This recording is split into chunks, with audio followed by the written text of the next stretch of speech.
Welcome. Glad you are with us for another episode of Influencers and Inspirers. It's been a great series this year, and I'm really pleased to welcome my friend and Orange County leader, Marshall Moncrief. Welcome, Marshall. We're glad you're here. Thank you very much. Glad to be here. Just for the record, we are taping this at the end of April. It will not air until the middle of May, and you never know what can happen in 2 weeks' time. So I just want to put that out there so everybody knows that we are not ignoring any issues that may have happened in the last 2 weeks. Marshall, it's so great to have you. You are the leader of a movement in Orange County called BeWellOC. And I want to spend a lot of time talking about it. It is a mental health movement that I believe will not only change Orange County, but will change the entire nation, because we will be a model that others will certainly want to emulate. Marshall is a licensed marriage family therapist, has been a clinician for many years, but also in the good part of his career, worked, and correct me if I'm wrong, Marshall, managing the mental health aspect of emergency rooms in hospitals.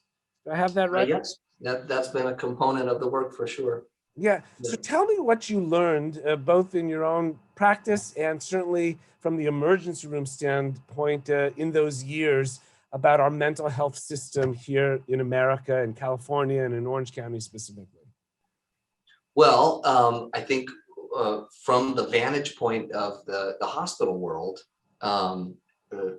you get good insight that there isn't really a system. And so, it's sort of a painful truth. There are a lot in Orange County, just like communities across the country. There's a lot of really good programs and services, but no real semblance of a system. And so it ends up being a crapshoot for a family in distress as to whether they fall into a service or system that's reputable, evidence-based care, good outcomes, and is it connected in any meaningful way to what a potential next step of their treatment journey might be. And oftentimes it's not. Right. And so there are a lot of gaps that people fall through.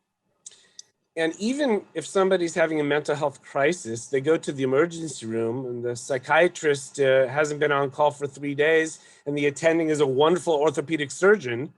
I mean, you're not kind of getting the care that you would need, even though you're going to a medical institution. And that dynamic you just described is true. And it's true across the continuum right now. Let's take crisis care. So somebody that's in psychiatric distress. Nobody in our community, very few people, really know who to reach out to, where and how when that happens. So the default is 911.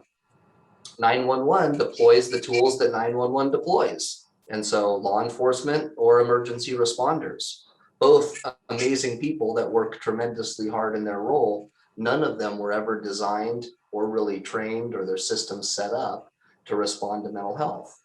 And so they do the best they can with what they've got. Then that person gets transported by one of those to an emergency department, even more regrettably in some cases a jail. But let's take the emergency department example. Again, amazing people, amazing environment. They save lives all day long, and yet none of that environment or the clinicians there were trained to respond to this. And so it's tough on the providers, the professionals, and the patients. Absolutely. You know, as the sheriff, who both you and I know well, often says he runs the largest mental health hospital in California. Yep. And they don't have the people to actually run that hospital. They have sheriff's deputies who do wonderful work, but this isn't their work. Yeah, that's right. So fast forward for me from that clinical experience, that hospital experience, and something 3 years ago comes up called BeWellOC. What is BeWellOC? Well, so BeWellOC is a community-wide collaboration where all of the sectors of our community, faith community, academic community, healthcare, so hospitals, law enforcement, universities, the whole community is rallying to create a unified world-class system of mental health care. And it's just a tremendous honor and humbling to be a part of it with all of these incredible people and organizations stepping in to make a world-class system of care a reality for this community today. And this isn't a pipe dream or a fluffy exploration. This is real work happening across the community in a very real way right now. And to draw down even a little deeper, what's the problem we're trying to solve? So many. I think we're trying to solve for better care for mental health, substance use disorders, and the related challenges of suicide and homelessness. I mean, these are painful issues and vexing systemic challenges. So I think we're trying to solve for how can we provide better care at an individual community or an individual family level, and how do we provide a solution for care systemically for the whole community. And so we need individual solutions and whole community access. So a community-wide system. Are you telling me that Hoag Hospital and Kaiser Hospital and Memorial Care, these are competitors? So why would they want to join in together and create a system of care in addition to our government, the Board of Supervisors and our county, when they're competing against each other? I mean, what would be their inspiration to do that? I think there's a couple of clear things that drive all of these organizations forward. And looking first at the mission of all of the entities that you just mentioned. So every one of those entities has a mission statement that speaks to care for the community they serve and the community they live in. And that's why they exist. And so I think there is a very real heartstring that they all share, whether it's the county or CalOptum or all of the health systems you just mentioned, and clearly the faith community and the universities too. So I think there is just a core philosophical commitment to bettering the community that aligns them. And then the other thing is, boy, if you ask a physician at any one of those health systems and ask a physician in the county side or an administrator at CalOptima or a leader of the faith community like yourself, tell us the top 3 problems you face every day. I guarantee you mental health, substance use, and their related challenges come up in every one of those situations, in every one of those organizations. Yeah. And so they have to have a better solution than they do today. And going at it alone hasn't worked for any of us. Beautifully and sadly said. I mean, I think if you asked any of those hospitals, if you asked the county, mental health and its related issues from homelessness to substance abuse is the most vexing problem. And I believe together we can solve this problem, these problems, much better than any of us individually. And That's it. so Marshall, when you called your first meeting, how many organizations and people and providers showed up?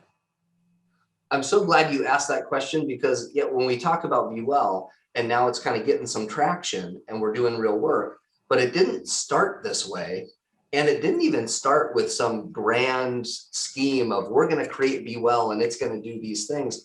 It was really organic. I mean, there was probably, I'm going to say 20 people in the room in that first meeting.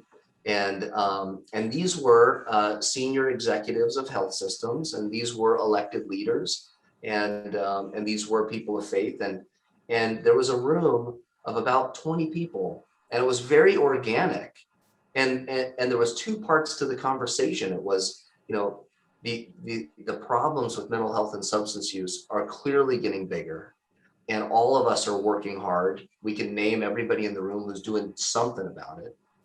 But all of those efforts are siloed from one another. We're disconnected, not unified. And in the worst case, we've even been pointing fingers at each other. And so we have to do better than that if we're going to realize these missions that we all share to better our community. And we can. And just to close the circle, how many people, organizations, providers were at our last coalition meeting? Oh my gosh. This was a Zoom meeting, and there was at one point pushing towards 300. Yeah. So it's grown. When we call this a movement, it is moving. It's a moving movement. And, I like to use this example when I talk about it. By the way, I should probably say I'm very biased. I sit on the board of what's called MindOC, which is kind of the operations of making BeWell function. But BeWell is a movement of which I'm really proud to be a part of. But I like to use this example. A homeless person, and we should say this isn't just for indigent people. BeWell is for people of all stratospheres, all socioeconomic backgrounds. But be that as it may, homeless person comes to the my phone is ringing, and I should always learn to turn it off. Comes to a hospital and does detox for 2 weeks, and actually gets cleaned up, and then they get right back into the street. That hospital didn't know that there are 3 organizations in Orange County that take homeless people from the hospitals and reintegrates them into society. Now that they've been in discussion, instead of, as you like to say, Marshall, they're silos, now that we are going this way, they have been able to help that person not only detox, but get off the street, get a job, get housing, and improve their life. And it's only because BeWell had this organization and this organization talk to each other. That's exactly right. They existed. That's exactly right. I mean, as you're talking, I have this image coming up in my mind where, we've had all these great providers doing great things. And it's sort of like each of them are a string. Like, wow, look at that beautiful blue thread that happens over at Joe's. Look at that beautiful blue thread that happens over, or this red thread that happens over here. So we've got all these really pretty colored threads, but they're totally disconnected. And we're trying to weave a tapestry here of, wow, look at the impact of those threads when they're woven. Now we've really got something. And that's what it's all about. Absolutely. So let's inform people. There are 6 result areas that BeWell is really moving towards. And by the way, I think there are 1,000 more to add, but we're staying laser focused. Yeah. And so I'd like to walk through each one of them with you and have you just kind of expand on the successes, the challenges, and why this was an important result to have. Yeah. And how we're getting there. Okay. The first one is what we call establishing community wellness hubs. What is a wellness hub, and what has BeWell done from its inception to this point to establish these wellness hubs? So the campuses, the wellness hubs, came about in our recognizing a few data points that were just alarming. And this is one. There's many more, but from somebody who's worked in the hospitals, I use that data point. In Orange County, every year, there's 50,000 admissions into emergency departments for mental health, substance use, or homeless related needs. The vast majority of that does not need to be there. Those human beings in distress are not getting the right care in the right place at the right time.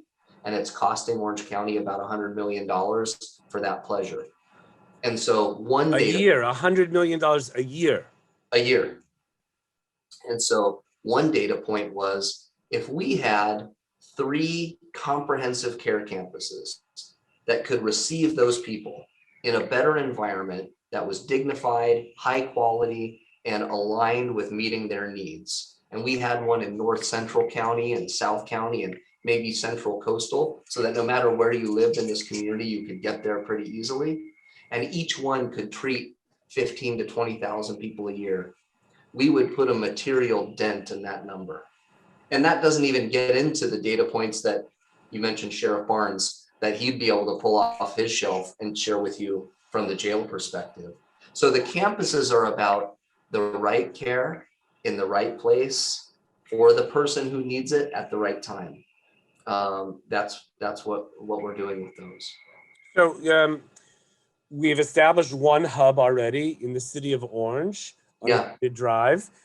Tell me what services they offer, and then kind of walk us through 2 or 3 scenarios of a teenager in distress, somebody who is intoxicated, or maybe somebody who needs a little bit more serious care? Oh, sure. I'd love to tell you about our first three patients. Okay. Our first three patients highlight the way in which we're aiming to be available to the whole community. I'll set it up first with your first question. You're asked kind of walk through the services. Please. So let me describe those, and then people will have a better context for the way these three patients fit in with that. So the facility is unique in that it has 7 different services that are all co-located and integrated in a way that they typically aren't. So 3 of those services create a mental health continuum. We have a crisis stabilization unit. You can think of that as like an urgent care for mental health, where a person stays for up to 24 hours while they are cared for. From there, they could move further into the facility where we have a 2 to 3 week crisis residential program. So most people we can stabilize in under 24 hours because the environment and the care are the right care. So they're not going to see an orthopedic surgeon. They're going to be meeting with people like a psychiatrist, a therapist, a mental health nurse, even peers that are there as volunteer supports, a whole range of people who are trained to respond to this scenario in an environment that was specifically designed for the situation. And so just what you would want if you were having a heart attack in an emergency department, this is the equivalent for mental health. So most people can be stabilized in that urgent care setting and referred back to home and maybe do an outpatient provider.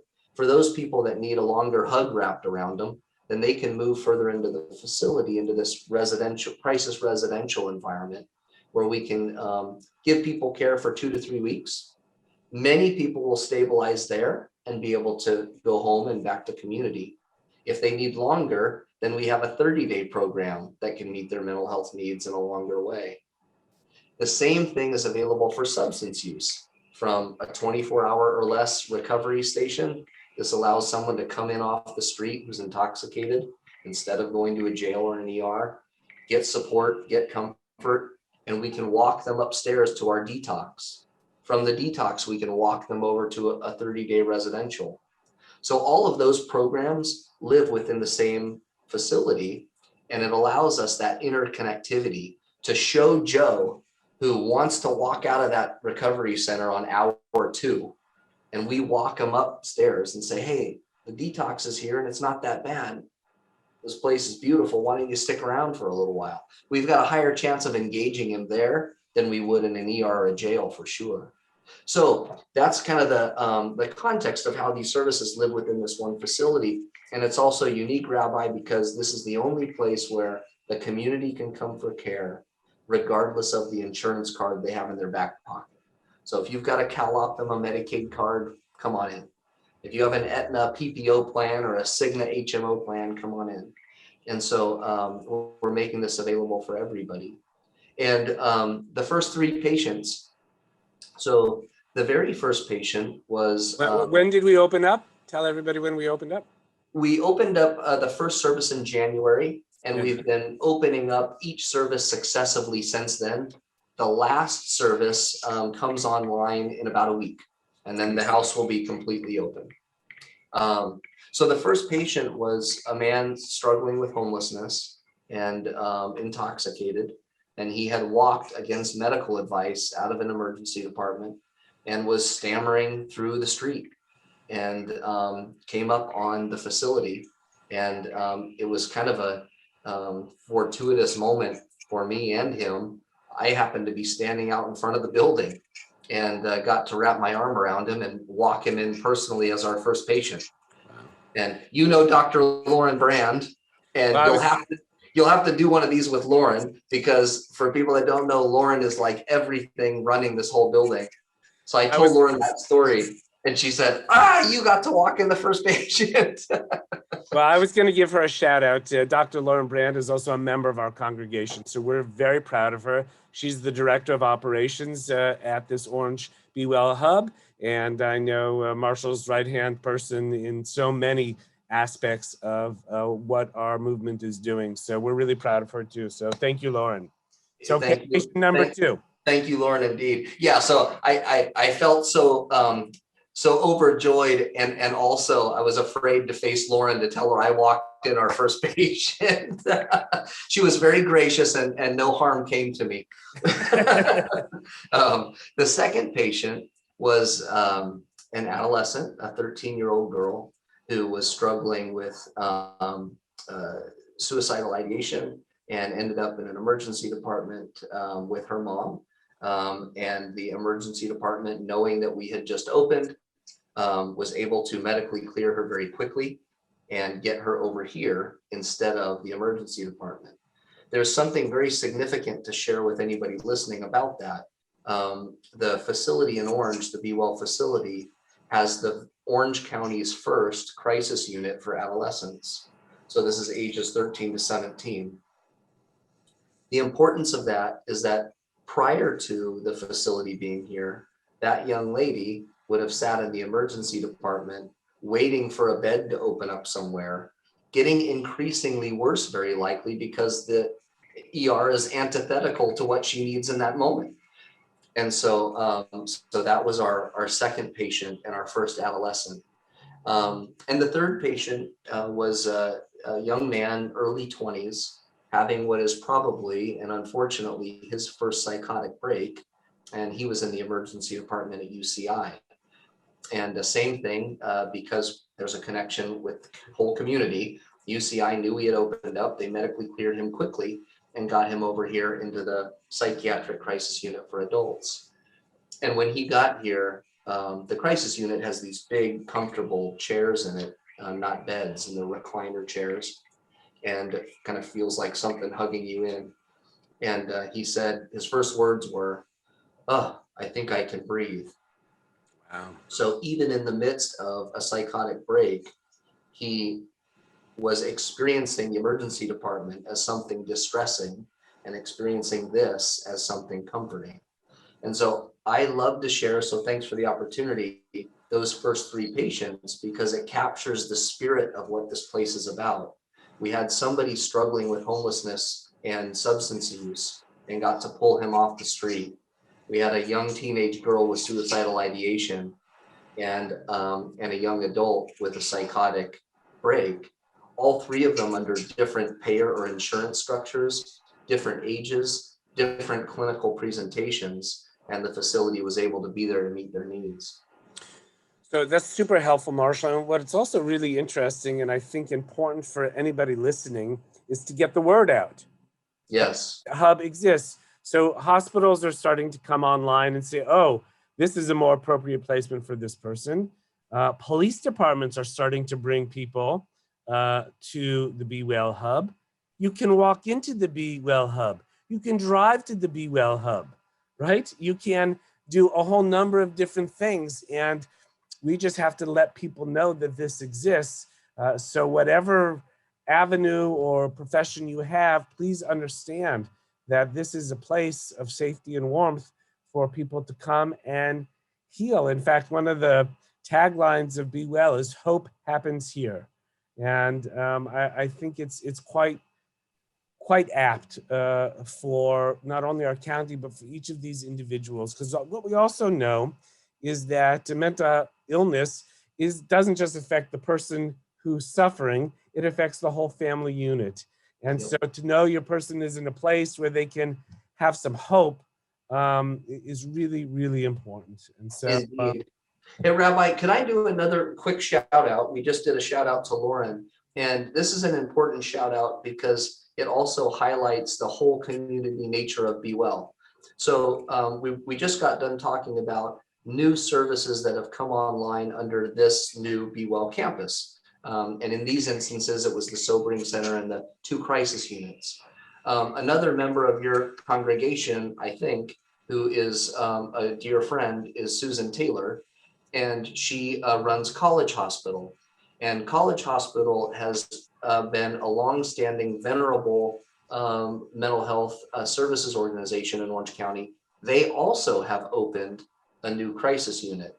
And so this whole effort is everybody in and everyone's contributing to increasing capacity and access. So I wanted to be sure to recognize Susan, her good work, and that this is a whole community effort here. I'm so glad you did, and I too would send her thanks and a shout out. I mean, I can imagine some cases the hub might not be able to handle, and that we'd send to College Hospital. Exactly. This has to be a whole community effort. Completely, and her leadership and her College Hospital's leadership in BeWell has been an anchor in a lot of ways. So yes. Thank you, College Hospital and Susan. We really appreciate it. Just kind of ticking off the other result areas. One other question, sorry, about the hubs. Are the other two, have there been decisions about where they're going to be or whatnot, or those are still being talked about and figured out? We do have a second location in mind. And so we're looking at Irvine. There is a property adjacent to the Great Park that's very easily accessible off of the 5 and the 405. And I think it'll make an ideal, easily accessible spot for the second hub. Hopefully we'll have the program planning completed this year, and we will be digging in the dirt, beginning to develop the second campus early 2022. Wonderful, wonderful. Some other result areas: strengthening crisis response. Tell us what BeWell movement is doing towards that. So the crisis response system, one expression of that is how are we getting into community to meet needs better in the community where people are at? So we're talking previously about facility-based care, have to have it. But we could also do a much better job as a community getting outside of buildings and where people are struggling and bringing care to them. And so BeWell is working right now on a pilot project with the city of Huntington Beach. We expect this to scale with other cities, but we're going to bring online mobile vehicles that are staffed with a paramedic or an EMT and a crisis counselor, so that we can go into community and meet needs where the people are in distress. And Marshall, just give the stats real quick of how many calls Huntington Beach responds to that have a mental health component to them. Yeah, right now, law enforcement and emergency services are really leaned on heavily. And so in that particular city, there's 16,000 calls that fire and police need to respond to related to mental health, substance use, homelessness, and the like. And many of those calls could be better addressed with a team that was designed specific to those calls and better support law enforcement and emergency services. So this will be a pilot program, a pilot project. And we think there's a lot there to offer, and that other cities will be raising their hand to want to come on board and participate. For sure. Another result area: close treatment gaps and improve access. What does that mean exactly? So there are, because of the silos that we talked about, there are a lot of gaps in care. And so we have wonderful services across Orange County. A lot of people and a lot of organizations have been working hard for a very long time and do beautiful things. The way that we've come up, though, as our kind of non-system has evolved, is that those services are isolated in many cases.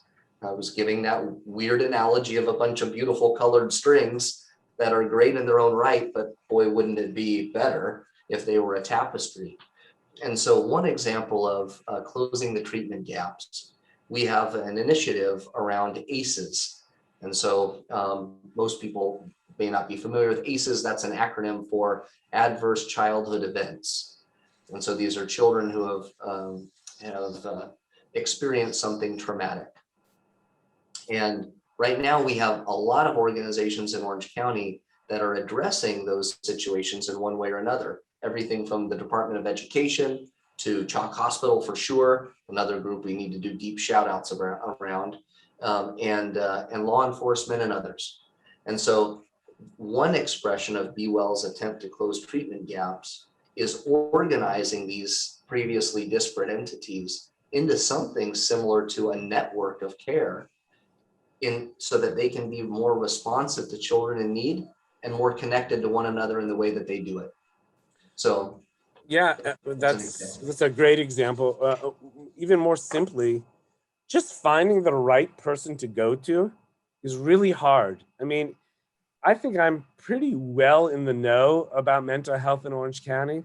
And sometimes I have a tough time navigating the system to get the person to the person who's suffering to the right provider. I mean, exactly. it's really hard. Are we still working on the app where in 3 clicks we could get to the right person? Is that still happening? There is a lot of work there, and that's a meaningful collaboration with the county, with Cal Optima, the health systems, and many others.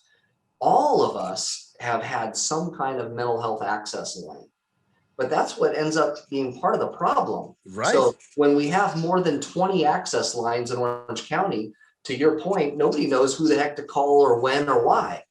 And so you default to 911 once the crisis has come online. So in many ways, that navigation system, that unified single point of entry, is going to be one of the most meaningful things we can do as a community. It's wonderful. And then we have prevent and act early, reduce stigma, align partners and programs and policies. And we've talked about a number of those already, and all super, super important. I guess the question I have for you is, how will we know if we're successful? Oh man, I know it. It's such a big unwieldy thing. I think there are specific data points that we need to look at to measure success. And in the case of the campus, we talked about the campus, we need to be looking at emergency department data, and we need to be looking at local jail admission data and tracking that back to see, are we really moving the needle in getting people into more appropriate care in a more timely fashion, as evidenced by those numbers coming down. In the case of the mobile program, are we able to reduce the number of calls that law enforcement and emergency services are responding to? Show that we have an increased number of calls being dealt with by this mobile team, and what's the disposition of those calls? So I want to see much more resolution in community and much less need to lean on facility-based care. Even as wonderful as the first BeWell campus is, it's still a person being brought to a facility for care. When that's needed, let's make sure it's there. But what can we do upstream that gets people better care in a lower intensity environment? Tell our people the statistics that I can't remember off the top of my head. This percentage of mental health crisis can be solved on the phone, this out on the street, and then only finally inpatient. What are the statistics? Yeah, we've looked at a few different models around the country. So by the way, I mean, with BeWell, we're innovating where we can innovate, but we are emulating shamelessly where we can emulate. So, of course. Like, we're out there looking at everybody and stealing shamelessly great ideas. So one of those was Arizona and Maricopa County in Arizona, about the same size as Orange County. And they've done a really good job of creating a system of crisis care. And all calls route through one number. All mental health related calls route through one number. Because of that, they've been able to demonstrate that somewhere near 80% of the problems that come in get addressed by a really robust call center staffed with peers and therapists and all sorts of supports and resources and referrals. So 80% of the need is getting stabilized on the phone. It's extraordinary. For the other 20%, they have a mobile team of the type I'm talking about that gets deployed instead of law enforcement or EMS out into community, and they're meeting 80% of those needs in community, which leaves 5% remaining for in need of facility-based care. And that's exactly what we're striving for here. Fantastic. A couple more questions. For like a policy wonk like me, talk about the public-private partnership and it's such a unique model, I think, that we don't often see. how's that working in Orange County with respect to BeWell? Well, I think it's one of the things that makes BeWell so exciting. I mean, that's kind of the part of the story. And so what differentiates the campus that we created, for example, from something that's outstanding that I just described in Arizona, is the number of partners that are coming together to make this BeWell model happen. So this first campus was co-investment from the County of Orange, from Cal Optima, the Medicaid health plan, and from 5 of our most visible, respected nonprofit health systems. And many of those health systems don't partner in other areas. I think you might have said at the beginning, you know, these are competitors. And so for them to come together and see that we can do something better together than we can do alone, but not just with words, with action, we're building something. That's really the thing that distinguishes BeWell from, I think, what's going on in a lot of other communities, and gives us the potential. If we can build a building together, if we can do this mobile response program together, we start getting a momentum, and just imagine the things we can do together. It's been quite exciting. It's fantastic. And so my last question, Marshall, and then I'll give you the final word if you'd like, is what can the average person do to be part of the BeWell movement? I mean, just somebody watching our podcast here and saying, oh, I'd like to be a part of that. Are there volunteer opportunities? Are there lectures? And like, what can a person do who just wants to be part of this really exciting movement? Yes, please lean in if you have an interest or an inclination. This whole thing is happening because a lot of people are saying yes, and a lot of people are leaning in. So we would love for people that are interested to go to the BeWell website, so BeWellOC.org.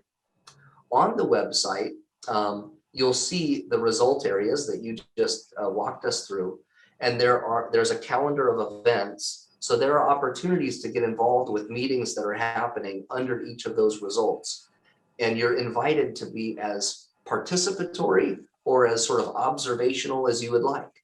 And so some people kind of tune in to hear what's going on and stay abreast of what's happening. And others want to roll up their sleeves a little bit more and dive in. And we invite and ask for all of that. So I would start with the website. And we also have a coalition meeting every quarter. And so if people just want to kind of bird's eye view, there's an 1.5-hour coalition meeting every quarter. That's posted on the website too. And we'd love to have you listen in and observe. And wonderful podcasts as well on different subject areas. So yes, a shout out to my friends at Chalk Hospital. We just recently did one that I think will air in the next few weeks. Yes. And they're great partners as well. Marshall, I know you hate when I do this, but I'm going to do it anyway. I'm going to thank you for being really the leading force of making this happen. There are lots of people involved.